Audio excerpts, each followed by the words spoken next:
Assalamualaikum warahmatullahi wabarakatuh. Selamat pagi semuanya. Perkenalkan saya Maulana Afan dari program studi astronomi ITB akan mempresentasikan mengenai rekonstruksi trajektori wahana antariksa menuju asteroid Bennu. Pengamatan asteroid pada awalnya masih dilakukan menggunakan teleskop, namun dalam 20 tahun terakhir sudah berkembang pesat melalui pengamatan oleh wahana antariksa. Asteroid juga memiliki peluang besar untuk dimanfaatkan oleh manusia di masa yang akan datang melalui eksploitasi sumber mineralnya. Selain itu, perkembangan teknologi menuju asteroid juga dapat digunakan untuk tujuan misi yang lebih jauh dan kompleks.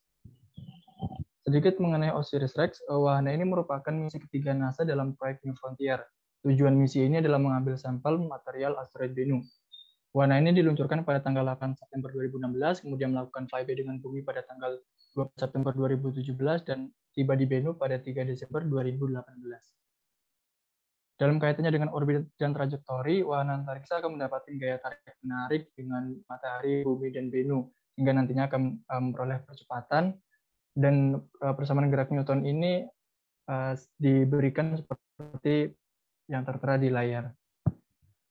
Selain itu, kami juga selain melakukan simulasi yang akan menggunakan Simulink dan GMAT, kami juga akan melakukan perhitungan analitis menggunakan metode Page-Konik, di mana metode ini merupakan metode penyederhanaan perhitungan lintasan benda dari analisis n-body problem menjadi two-body problem. Jika software yang akan digunakan itu menggunakan konsep four-body problem, maka perhitungan analisis ini menggunakan two-body problem.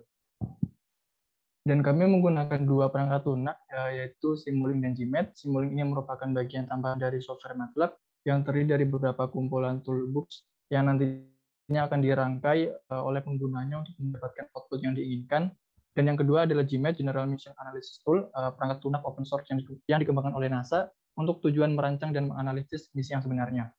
Dan pada program yang di-develop menggunakan Simulink, alur programnya seperti yang tertera di layar, di mana awalnya kami menginput elemen orbit dari tiap objek ke matahari, bumi, Bennu, dan juga wahana.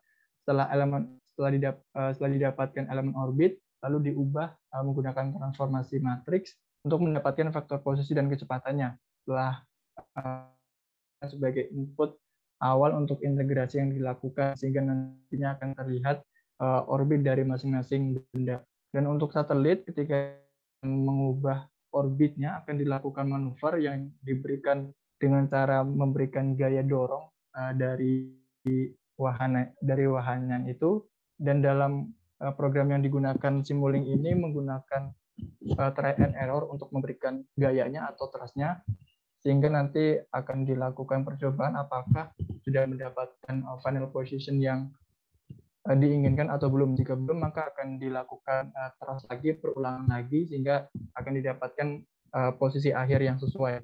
Dan setelah mendapatkan posisi akhir atau orbit yang sesuai, akan dilakukan perhitungan delta V, perubahan kecepatan sebelum dilakukan manuver dan setelah dilakukan manuver. Dan dari delta V tersebut nantinya akan digunakan untuk menghitung kebutuhan propellan atau bahan bakar saat manuver itu dilakukan. Ini merupakan hasil rekonstruksi dengan Simulink. Untuk warna biru ini menunjukkan orbit Bennu, warna merah ini menunjukkan orbit bumi, warna kuning ini menunjukkan orbit wahana. Di mana wahana akan keluar dan berangkat dari bola pengaruh bumi dari titik hitam ini, lalu akan melakukan manuver yang pertama untuk melakukan flyby dengan bumi di titik yang hijau. Dan setelah melakukan flyby akan melakukan manuver yang kedua untuk mendekatkan posisinya dengan asteroid Bennu di titik yang merah ini. Dan ini merupakan hasil rekonstruksi menggunakan GMAT. Untuk garis berwarna merah ini menunjukkan orbit bumi, garis berwarna biru ini menunjukkan orbit Bennu, dan garis berwarna kuning ini menunjukkan orbit wahana. Sama seperti sebelumnya, wahana antariksa akan keluar dari bola pengaruh bumi dari titik ini, lalu akan melakukan manuver yang pertama untuk tujuan melakukan flyby dengan bumi di sekitar ini, lalu akan melakukan manuver yang kedua untuk mencapai asteroid Bennu di titik ini. Dan gambar yang di sebelah kanan ini menunjukkan penampang 3 dimensinya. Ini merupakan tabel perbandingan rekonstruksi yang menggunakan Simulink dan GMAT dibandingkan dengan data dari OSIRIS-REx. Terlihat bahwa simulasi yang menggunakan GMAT memiliki perbedaan yang tidak jauh berbeda dengan misi dari OSIRIS-REx, sedangkan simulasi yang menggunakan Simulink ini masih memiliki perbedaan yang cukup besar dibandingkan dengan data dari OSIRIS-REx. Selanjutnya kami juga melakukan simulasi untuk metode direct mission atau trajektori dari bumi ke Bennu yang tidak melakukan flyby dengan objek lain. Dan ini merupakan trajektori wahana dari bumi ketika bumi di aphelion dan tiba di Bennu ketika Bennu di perihelion. Ya, ini trajektori dari wahana ketika wahana berangkat dari bumi ketika bumi di perihelion dan tiba di Bennu ketika Bennu di aphelion. Dan untuk simulasi yang direct mission tadi akan dibandingkan dengan metode Page-Konik seperti yang sudah dijelaskan sebelumnya. Dan ini tabel perbandingan metode Page-Konik dengan simulasi yang menggunakan GMAT. Terlihat bahwa metode analitis ini memiliki hasil yang jauh lebih kecil dibandingkan dengan simulasi yang menggunakan GMAT.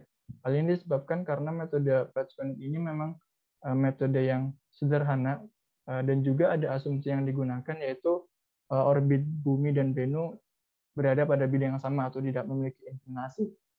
Sedangkan pada simulasi yang menggunakan GMAT disimulasikan memang seperti kondisi yang sebenarnya, di mana memang untuk Bennu sendiri memiliki inklinasi sebesar 6 derajat, sehingga nantinya wahana antariksa harus menyesuaikan posisi akhirnya ketika Bennu itu di aphelion ataupun di perihelion.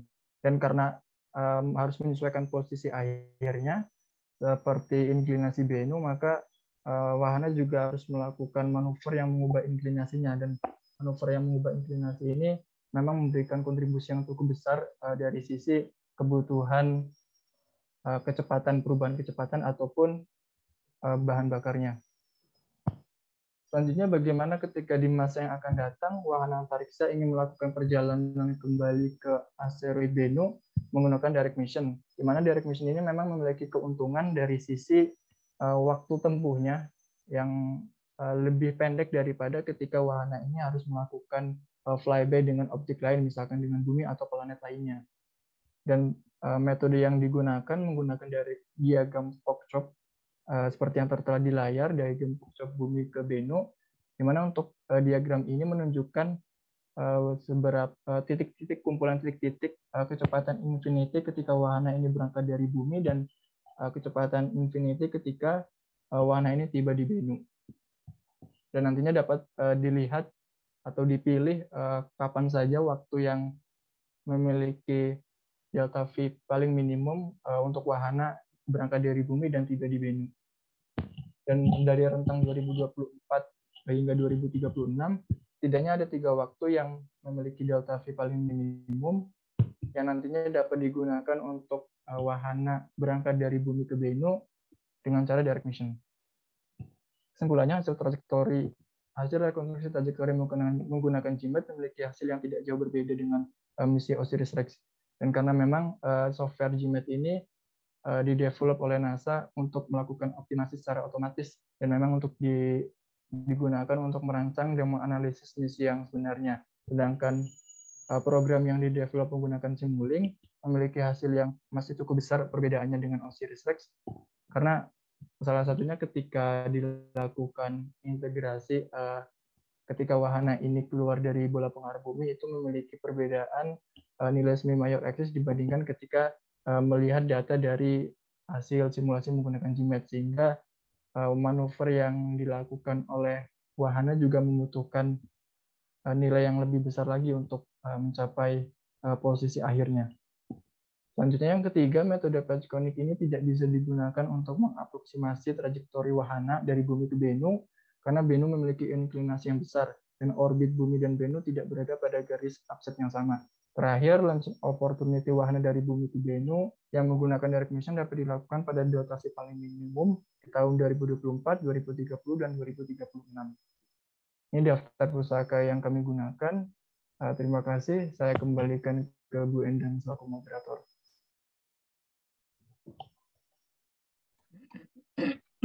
Oke, terima kasih Saudara Maulana Afan. Sebuah pemaparan yang cukup menarik. Nah, kami sediakan waktu untuk 1 pertanyaan mungkin atau 2 pertanyaan singkat. Silakan.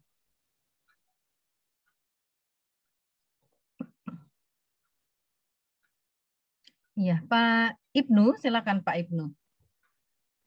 Terima kasih, Bu Endang. Dan terima kasih atas pemaparannya yang sangat menarik. Ingin bertanya terkait aktivitas matahari. Apakah di software GMAT atau Simulink tersebut telah mempertimbangkan aktivitas matahari yang akan terjadi di saat penerbangan tersebut? Ya.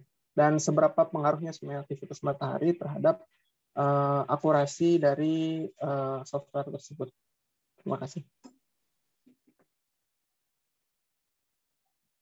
Baik, Pak Ibnu, terima kasih atas pertanyaannya. Untuk yang GMAT ini ada opsi untuk nantinya bisa mempertimbangkan solar radiation pressure dari matahari. Namun dalam kasus ini kami tidak meninjau hal itu, maksudnya tidak melihat data itunya. Dan untuk yang Simulink ini kami tidak menggunakan, tidak mempertimbangkan gaya yang diakibatkan dari tekanan radiasinya, Pak. Jadi memang murni hanya mempertimbangkan gaya gravitasi dari mataharinya sebagai objek, bumi dan juga Venus.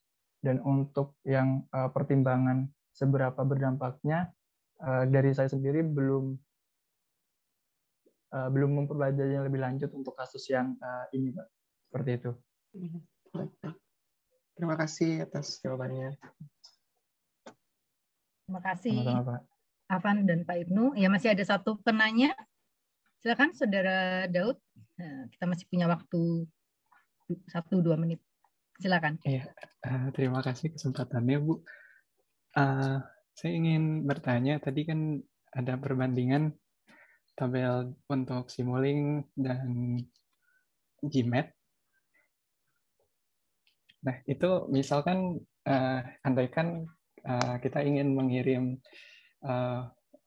beneran gitu, kira-kira dari Saudara Afan lebih prefer untuk memakai yang dari Simulink atau GMAT begitu? Oh ya, terima kasih atas pertanyaannya, Saudara Daud. Untuk saya sendiri akan lebih prefer menggunakan GMAT karena memang GMAT ini selain juga sudah di-develop oleh NASA yang memiliki bidang yang kompeten, dan juga dari GMAT ini sistemnya itu sudah otomatis untuk bisa melakukan optimasi hasilnya seperti itu. Jadi kita dapat menginput kondisi awal dan juga kondisi akhir yang diinginkan, nanti secara otomatis algoritmenya akan melakukan optimasi. Sedangkan untuk yang program atau algoritma yang dibangun menggunakan Simulink ini memang masih ada kekurangannya, terutama ketika wahana ini keluar dari bumi itu masih sedikit ada perbedaan dibandingkan dengan GMAT kalau dilihat dari datanya seperti itu. Jadi dan untuk yang program yang dibangun menggunakan Simulink ini masih menggunakan try and error untuk memberikan trust-nya atau gayanya, sehingga harus capek-capek melakukan iterasi untuk misalkan menginput berapa lama waktu trust-nya dinyalakan, atau gaya atau arah gaya dari wahananya itu kemana aja, itu harus dilakukan secara manual. Sedangkan untuk yang GMAT sudah otomatis dilakukan oleh algoritmanya seperti itu. Jadi saya akan lebih prefer menggunakan software GMAT jika untuk melakukan perhitungan yang lebih pasti lagi seperti itu. Oke. Ya, terima kasih.